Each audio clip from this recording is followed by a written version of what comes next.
নমস্কার বন্ধুরা, আবার চলে এলাম নতুন একটা রেসিপি নিয়ে। আজকে বানাচ্ছি ঝিঙে আলু দিয়ে চিংড়ি মাছের তরকারি।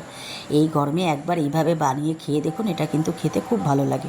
এটা বানানোর জন্য প্রথমে আমি চিংড়ি মাছগুলোকে নুন হলুদ মাখিয়ে তারপরে লাল করে ভেজে নিলাম। ওই তেলে আলুগুলোকে সামান্য নুন দিয়ে লাল করে ভেজে নিচ্ছি। আলুগুলো ভাজা হয়ে গেছে, এবার এগুলোকে তুলে নিচ্ছি। তারপরে কড়াইতে আর একটু তেল দিয়ে এর মধ্যে দিয়ে দিচ্ছি ঝিঙেগুলো, আর সামান্য নুন দিয়ে ঝিঙেগুলোকেও ভেজে নিচ্ছি। কিন্তু ঝিঙেগুলো তো আর লাল করে ভাজা হবে না, কারণ ঝিঙে দিয়ে জল বেরিয়ে যায়। যতটা পারলাম ভেজে নিলাম। তারপরে ঝিঙেগুলোকে আমি কড়াই থেকে তুলে নিচ্ছি। এবার কড়াইতে আর একটু তেল দিয়ে এর মধ্যে দিয়ে দিচ্ছি 5 ফোড়ন, আর দিচ্ছি বেটে রাখা পেঁয়াজ আর আদাটা।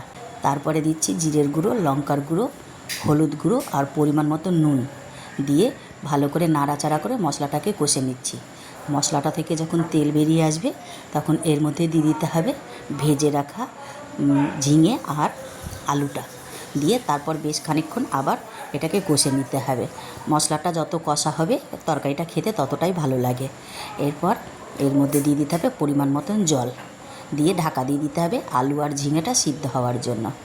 আলু আর ঝিঙেটা সিদ্ধ হয়ে গেছে, আমি ঢাকনাটা খুলে নিচ্ছি। এবার এর মধ্যে মাছগুলো দিয়ে নাড়াচাড়া করে খানিকক্ষণ ফুটিয়ে নিলেই তৈরি হয়ে গেল ঝিঙে আলু আর চিংড়ি মাছের তরকারি। একবার এইভাবে বানিয়ে খেয়ে দেখুন, খেতে কিন্তু খুব ভালো লাগে।